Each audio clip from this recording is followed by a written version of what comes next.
Fue al hospital y de ahí nos dieron el diagnóstico. And his question was, how long do I have? How long do I have left to live? I think the biggest worry for us was financially, what we're gonna do. It was shocking, the least to say.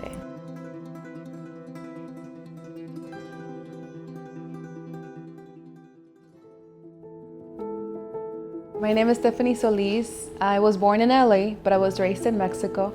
I was there from the time that I was 2 until I was 13. Mi nombre es Arceo. Llegué a este país aproximadamente en el 2011. Soy de Michoacán. Mi esposo también. My name is Christian Arceo. I am the oldest out of 4. Yeah, I've been working with the company for 5 years, been licensed for 4 years. My name is Arceo, and I am the third of 4. I've been a PHP agent for about 4 years now. My dad, his name is Ignacio Arceo. We migrated to this country about 10 years ago. My dad just had this idea that this was a land of opportunity for us. We didn't know what we were gonna do, but he just knew this was far better than where we came from. So it was opportunity. Somos del barrio. Crecimos juntos sin saber que en un futuro, siendo adolescentes, íbamos a crear una hermosa familia. En 1990 nos casamos y él se vino para Estados Unidos. Después me vine yo con él y aquí fue donde formamos esa hermosa familia de 4. So we moved from Mexico. We transitioned back to Los Angeles. He worked in construction when we came to the United States. So it was very hardworking man. Él fue muy trabajador, siempre muy responsable. Él prefería que yo me quedara en casa con mis hijos todo el tiempo. Fue buen proveedor y se dedicó a la construcción por más de 35 años en este país. He was just an amazing example of work ethic. He's the type of person that he could have high temperature, he'll still show up to work just because he knew that he needed to provide, and he just always had this optimistic attitude that I'm gonna be fine, I'm okay. Like, he wouldn't make a big deal about anything unless we would say, like, Dad, you need to stop, you need to relax. He asked me to come to the doctor one day. I believe it was a Saturday. He said, why don't you come to the doctor with me? And I went with him, and at that time, the translator wasn't at the office, so the doctor asked me if I can come in with him because he needed to read the diagnosis. And I was sitting just across from him, and it was the doctor, my dad, myself, and he said, okay, I need you to translate that it's cancer. It's cancer, and it's a stage 4. So at that moment, I looked at my dad, and I understood that he understood that it was cancer. Fue al hospital y de ahí nos dieron el diagnóstico que tenía cáncer en etapa terminal. Él no volvió a trabajar, quedó en casa. Before I said that, I said, Dad, you're gonna be fine. And his question was, how long do I have? How long do I have left to live? And the doctor said 4 to 6 months. I was a junior in high school going to my senior year. So it was definitely in a pivotal moment in my life. Personally, I was going through a lot of growth, and then that happened. It was shocking, the least to say. Yeah. I was in college when we found out about my dad's diagnosis. I think the biggest worry for us was financially, what we're gonna do. My dad was the only breadwinner. I was still in college. I'm the oldest out of 4, so when we found out that he was diagnosed, I mean, financially it was the biggest trouble. What are we gonna do? I just remember when we all got together, we had a conversation first. It was just like siblings and mom, and I said, just want you guys to know we need to be strong, we need to be a rock for Dad at this moment. Obviamente para una familia esto destruye muchos sueños.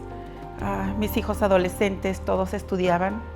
Ellos decidieron apoyar toda la familia, dejaron sus sueños, sus metas, estudios y comenzaron a trabajar. And it was just kind of everyone just started saying, hey, we're gonna be fine. we're gonna take care of the finances, Dad, like let's find the best doctors, you're gonna be okay. It was more of that conversation. So that's when I completely dropped out of school and started working. I had to drop out of school. I had an opportunity to go to Division I university, but bills have to be paid. So there was a lot of support from other people, family together, but for sure it was a big concern about what was going to happen financially. Stephanie, mi hija, tenía 3 trabajos. Chris, igual 3 trabajos. Y yo, que todo el tiempo permanecí en casa, me dediqué a hacer galletas y repartí a todos mis vecinos porque el ingreso de él faltó a la casa. We sat down as a family, we're talking, we're brainstorming what are some things that we can do. My brother remembered, doesn't he have a life insurance policy?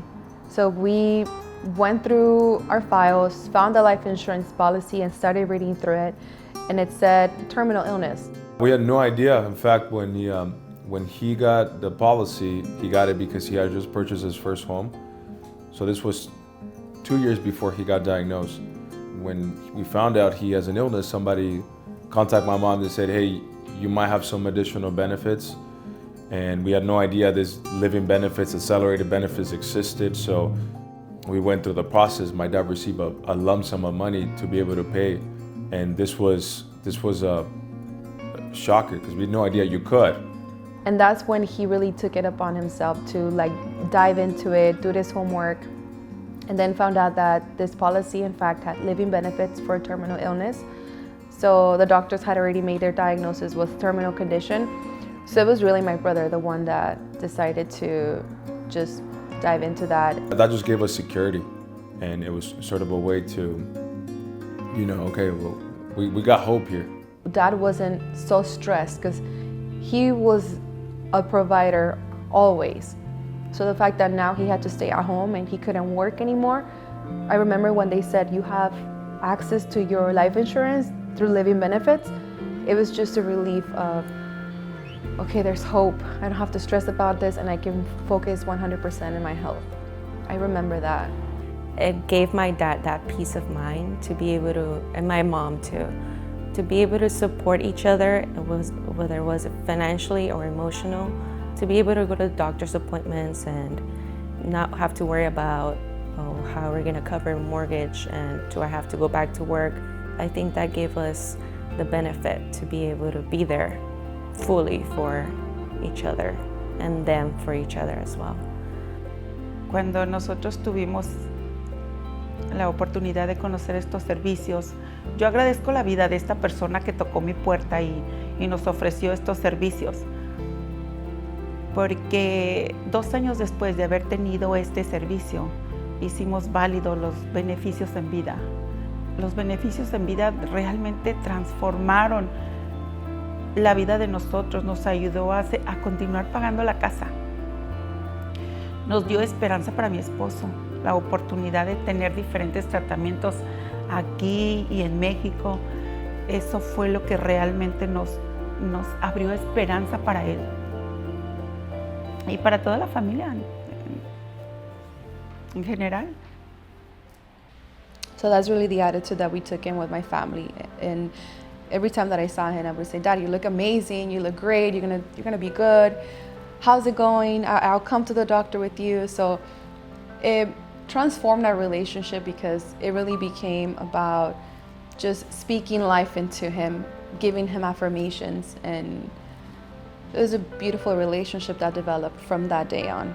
He had an insurance policy before we were ever in the industry, and well, we didn't know he had living benefits, so that's how we kind of got introduced through the industry.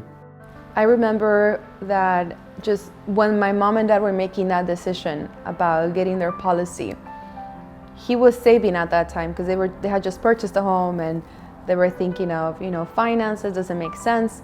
But I remember this is when my mom really came in and she was a big influence on my dad. He said, no, you know what, I'm not working right now, you're the breadwinner. We have 4 kids. God forbid something were to happen, what are we gonna do? We need to be prepared. Worst case scenario, we can pay the mortgage. There could be enough money for the kids to continue going to school.